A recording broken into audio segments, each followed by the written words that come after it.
جو ایک بنیادی تضاد کو ظاہر کرتا ہے جو ہمارے جو حکمران حلقوں کے اندر ہے، بیوروکریسی ہے، اور ہمارے سیاستدان جو باتیں تو کرتے ہیں انہیں احساس نہیں ہوتا کہ اس کے مضمرات کیا ہو سکتے ہیں۔ دوسری طرف شفیق مینگل ایک کاؤنٹر انسرجنٹ کے طور پہ کام کرتا رہا ہے، یعنی ملک دشمن، ریاست دشمن گروہوں کے خلاف اس گروپ کو، اس کے جنگجو استعمال ہوتے رہے ہیں، اور اس پہ سندھ میں کئی FIR درج ہیں قتل اور اغوا کے الزامات میں، لیکن ساتھ ہی صدر آصف علی زرداری نے اس کو گلے لگا کر اور خوزدار سے قومی اسمبلی کا ٹکٹ بھی دے دیا۔ اب یہ پیغام کیا ہے بلوچوں کے لیے، بلوچ عوام کے لیے، کہ سیاسی وفاداری عوامی احتساب پر بھاری ہے، ایک ایسی آبادی کے لیے جو کہ پہلے سے حکمرانی کے ڈھانچوں سے مایوس ہے، موجودہ حکمرانوں سے، کیونکہ وہ انہیں جائز نہیں سمجھتے، جائز حکمران نہیں سمجھتے، اور ایسے فیصلے یعنی شفیق مینگل جیسے شخص کو ٹکٹ دے کر ایک طرف آپ قومی دھارے میں لانے کی کوشش کرتے ہیں، لیکن دوسری طرف قانون کی حکمرانی اور قانون کی حکمرانی کے احترام کا جو بیانیہ ہے اس کو خود ہی کچوکے لگا دیتے ہیں۔ اب یہ ڈیزل کی اسمگل شدہ ڈیزل کی قیمتوں کا تعین اور شفیق مینگل کو ٹکٹ قومی اسمبلی کے لیے دینے والی جو دو مثالیں ہیں، وہ ایک بنیادی طور پہ جو بلوچستان کے جو سٹرکچرل مسائل ہیں، بلوچستان کی سیاست کے اندر وہ ہے کیا ہیں؟ اسمگلنگ، عسکریت پسندی، منشیات، بدعنوانی، کمزور حکمرانی، اور یہ وسیع پھیلی ہوئی سوچ کے اقتدار میں موجود افراد منتخب ہونے کی بجائے چنے گئے ہیں۔ یہ حالات نہ صرف بحران کو شکل دیتے ہیں بلکہ ریاست کے جوابی عمل کو بھی شیپ کرتے ہیں، اکثر حقیقت کی متضاد تعبیریں پیدا کرتے ہیں۔ اب یہ دو مد مقابل بیانیوں کی کشمکش ہے۔ سرکاری بیانیہ ہے ایک طرف جو کہ اعداد و شمار پر مبنی بریفنگز ہیں، ادارہ جاتی میٹنگز ہیں، دعوے ہیں ترقی، تعمیر اور غیر قانونی نیٹ ورکس کے خلاف پرعزم کارروائی کے۔ اس کے برعکس عوامی بیانیہ کیا ہے؟ وہ ہے محرومی، پسماندگی اور قومی دھارے سے ان کو باہر رکھنے کا الزام، یعنی جتنے بلوچ ہیں ان کو سمجھا جاتا ہے کہ یہ کئی بلوچوں کو سمجھا جاتا ہے یہ ملک دشمن ہیں، ملک دشمن لوگوں کے ہاتھوں میں کھیلتے ہیں، گمراہ ہو گئے ہیں، اور ان کو قومی دھارے میں لانے کی بڑی ضرورت ہے۔ اب اسی وجہ سے ریاستی اداروں اور عوام کے درمیان دوریاں پیدا ہوتی ہیں۔ یہ دوری اختلاف رائے اور سیاسی شرکت کے معاملے میں سب سے زیادہ واضح ہے۔ جہاں حکام ایک طرف مکالمے کی بات کرتے ہیں، ڈائلاگ کی ضرورت پہ زور دیتے ہیں، وہاں بہت سے بلوچ خود کو باہر رکھے جانے، نظام سے باہر رکھے جانے اور ریاستی جبر کے ایک نمونے کے طور پہ پیش کرتے ہیں کہ وہ بلوچ جو اپنے حقوق مانگ رہے ہیں ان پر ظلم ہو رہا ہے، ناانصافی ان کے ساتھ ہو رہی ہے۔ ایسے ماحول میں نیتاً اچھے اقدامات بھی قبولیت حاصل کرنے میں ناکام رہتے ہیں، کیونکہ ان میں لوگوں کا اعتماد نہیں ہوتا، جن کی خدمت کے لیے ان لوگوں کا اعتماد حاصل نہیں ہے اس نظام کو، جن کی خدمت کے لیے یہ ادارے اور یہ وزیر لگائے گئے ہیں۔ اب اسمگلنگ کے حوالے سے جو بات ہے کہ حکام کی دلیل یہ ہے کہ یہ ایک چھوٹی سی اشرافیہ کو فائدہ پہنچاتی ہے، چمن میں، تربت میں، پنجگور میں، تورخم میں، اور خطے کی پسماندگی کو یہ برقرار رکھتی ہے۔ یعنی بنیادی طور پہ یہ آرگومنٹ ہے کہ ہم نے کریک ڈاؤن کیا ہے اسمگلنگ پہ، اس لیے کہ اور اس کا نقصان صرف چند گھرانوں کو ہوتا ہے، اسی لیے جو ان کو اس بات کا شاید احساس نہیں ہے کہ مثال کے طور پہ جو تربت میں 51,600 لوگ ہیں جن کا دار و مدار ڈیزل، ایرانی ڈیزل اور پیٹرول پہ ہے، کہ ان کے اندر کیا جذبات پیدا ہوں گے، کیونکہ ان کے لیے تو یہ ایک روزگار ہے۔ ان کو تھوڑا تحقیر آمیز انداز میں ان کا ذکر ہوتا ہے کہ چونکہ آسان کام ہے لہٰذا یہ لوگ جاتے ہیں، ایک دن کی 2 دن کی مسافت کر کے اپنی باری آنے پہ ڈیزل لے کے آتے ہیں اور 1.5-2-3 لاکھ روپے کما کے پھر مہینہ بھر کھاتے ہیں، سخت محنت نہیں کرتے بلوچ عوام۔ اب یہ جو ذکر ہے کہ بلوچ عوام محنت سے جی چراتے ہیں، ایک بہت ہی نیگیٹو، بہت ہی منفی تاثر چھوڑتی ہے۔ حال ہی دنوں میں صدر آصف علی زرداری نے بھی ایک بلوچ اور بلوچستان سے تعلق رکھنے والے گروپ کے ساتھ بات چیت کرتے ہوئے کہا کہ بلوچ عوام کو یہ جو علیحدگی پسند ہے انہیں چھوڑ کر ہمارے ساتھ بات کرنی چاہیے، ہم ان سے نہیں ڈرتے، ہم تو انڈیا سے نہیں ڈرتے تو بلوچوں سے کیا ڈریں گے۔ کچھ ایسی باتیں ہمیں ایک اور جگہ بھی سننے کو ملیں، جس سے بحیثیت مجموعی وہ تاثر جو کہ بڑے اچھے کام ہو رہے ہیں، جیسے ڈسٹرکٹ کوآرڈینیشن کمیٹی قائم کی گئی ہے تاکہ ترقیاتی کاموں میں تیزی لائی جا سکے، تعلیم کے لیے، سڑکوں کے لیے، پانی، بجلی، اس قسم کی سہولیات کی فراہمی کے لیے لوکل گورنمنٹ کو بائی پاس کر کے اب ڈی سی سی کا ایک میکنزم بنایا گیا ہے، یعنی ڈسٹرکٹ کوآرڈینیشن کمیٹی۔ اس میں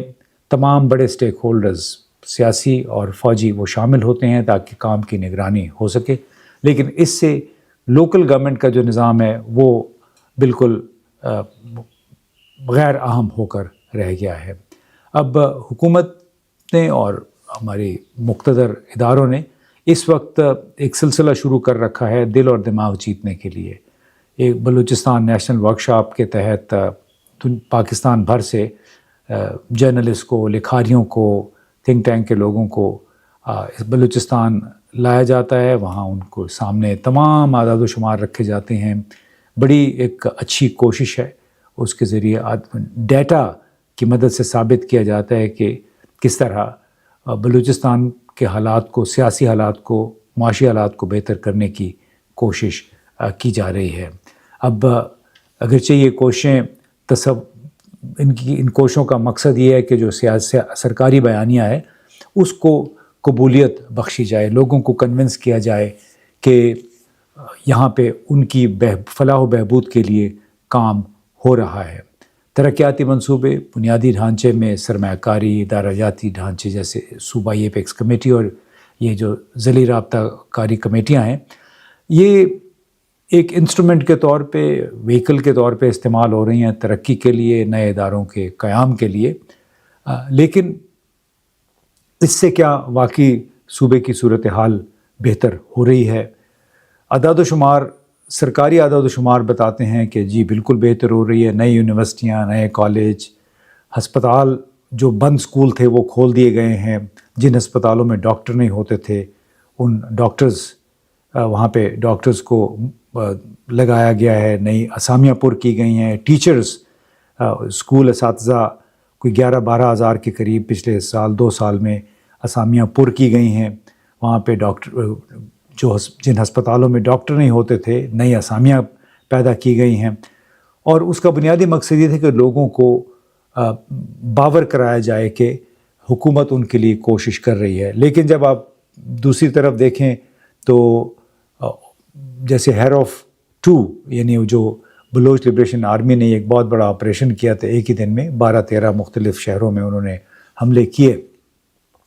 اس کو جب دیکھیں تو اس میں یہ تھا کہ کئی مقامات پہ عام لوگ خاموشی سے کھڑے تھے، یا بعض مقامات پہ انہوں نے تالیاں بھی بجائیں جب یہ ملیٹنٹس، بلوچ لبریشن آرمی کے جنگجو جب آئے اور انہوں نے وقتی طور پہ قبضہ کیا۔ اب ایک بڑی گھمبیر سی صورتحال ہے بلوچستان میں۔ اس کا حل کیا صرف فوجی آپریشنز ہیں؟ اس کا حل کیا صرف ٹاپ ڈاؤن اپروچ ہے، جہاں پہ ایک ایپیکس کمیٹی ہے جس میں وزیر اعلیٰ ہیں، انٹیلیجنس ایجنسیز، سیکیورٹی ادارے موجود ہیں، وہ کام کرے، اور اس کے نیچے پھر ڈسٹرکٹ کوآرڈینیشن کمیٹیز بنائی گئی ہیں جن کے ذریعے ترقیاتی کام ہو رہے ہیں؟ تو پھر سوال یہ پیدا ہوتا ہے کہ اس میں نمبر 1 پارلیمنٹ کہاں ہے؟ کیا پارلیمنٹ واقعی نمائندہ ہے؟ کیا لوگ ان وزیروں کی، ان مشیروں کی، ان پارلیمانی اراکین کی باتیں سننے کو تیار ہیں جن کی اکثریت کے بارے میں یہ تاثر ہے کہ وہ منتخب نہیں ہیں، ان کو چنا گیا ہے، اور یہ وہ لوگ ہیں جو کہ موجودہ اسٹیبلشمنٹ یا موجودہ ریاستی اداروں کے حامی ہیں، اور اسی لیے یہ لوگ جب منتخب ہو کے آتے ہیں انہیں ایک بلینک چیک مل جاتا ہے، کیونکہ یہ عوام کو جواب دہ نہیں ہیں بلکہ دوسرے اداروں کو جواب دہ ہیں، لہٰذا یہ اپنی پوزیشن کا استعمال کرتے ہوئے ہاں اپنے اختیارات کو پھر ناجائز استعمال بھی کرتے ہیں، جو قومی وسائل ہیں ان سے بھی ناجائز فائدہ اٹھاتے ہیں۔ تو ایک ایسے نظام میں انتخابات جو ہیں وہ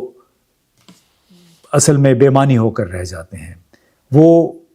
نمائندگی کے اصول کے تحت نہیں ہیں، بلکہ کنٹرول حاصل کیا جاتا ہے انتخابی عمل کے ذریعے اپنی پسند کے نمائندوں کو سامنے لا کر، اور شفیق مینگل کی مثال بہت واضح ہے۔ تاریخ ایک بہت واضح سبق دیتی ہے، جو کہ ہم نے جتنی بھی انسرجنسیز ہیں، چاہے وہ فلپین میں تھی، سری لنکا میں تھی، ویتنام میں تھی، افغانستان میں، کہ شورشوں کو صرف طاقت سے حل نہیں کیا جا سکتا۔ جو انسرجنسیز ہیں، جتنے بھی ہم نے مثالیں دی ہیں، جہاں پائیدار امن صرف وہیں ابھرا ہے جہاں سیاسی شمولیت، معاشی انضمام، انٹیگریشن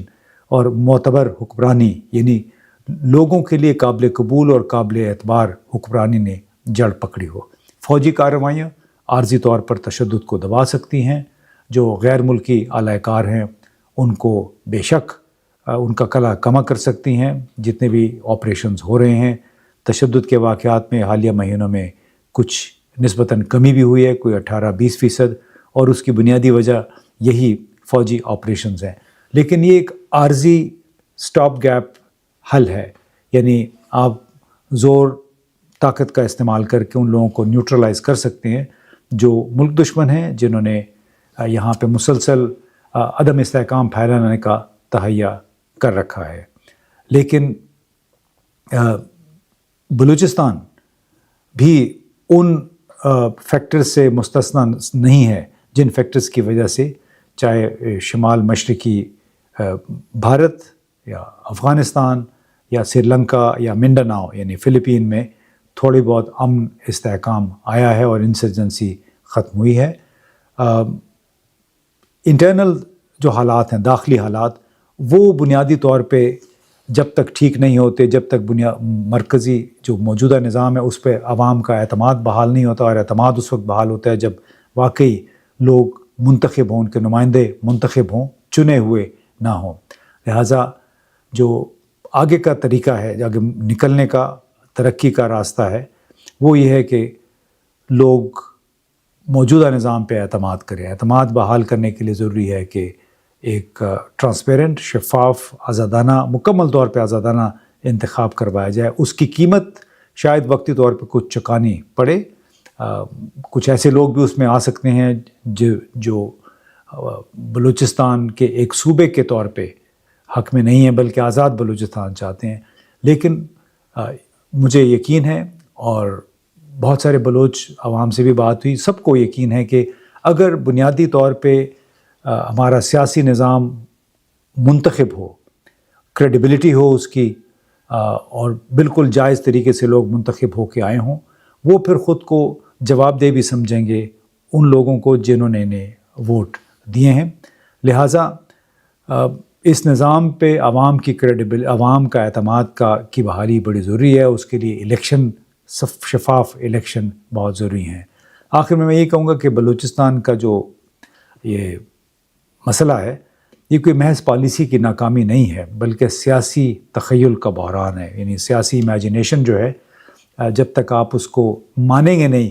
کہ انفراسٹرکچر جو ہے، یونیورسٹیاں، ہسپتال، دوسرے ادارے، وہ سیاسی ایمپاورمنٹ کا نعم البدل نہیں ہے۔ آپ بہت بھی ادارے کھڑے کر دیں، جب تک سیاسی طور پہ لوگ خود کو اس نظام کا حصہ نہیں سمجھیں گے، جب تک وہ اس نظام کو اپنا نمائندہ نظام نہیں سمجھیں گے، شہریوں اور ریاستی اداروں کے درمیان فرق جاری رہے گا، اور یہی فرق پھر غیر ملکی ادارے جو کہ پاکستان میں، بلوچستان میں استحکام نہیں چاہتے، اس کو ایکسپلائٹ کرتے ہیں، اس سے ناجائز فائدہ اٹھا کے تشدد کے راستوں پہ ان لوگوں کو ڈالنے کی کوشش کرتے ہیں جو اعلی کار بنے ہوئے ہیں ان لوگوں کے، اور جو غیر ضروری طور پہ ان شکایات کو ایکسپلائٹ کر رہے ہیں جو کہ بلوچ عوام کو پاکستان کی ریاست اور اپنے حکومت سے ہیں۔ بہت بہت شکریہ۔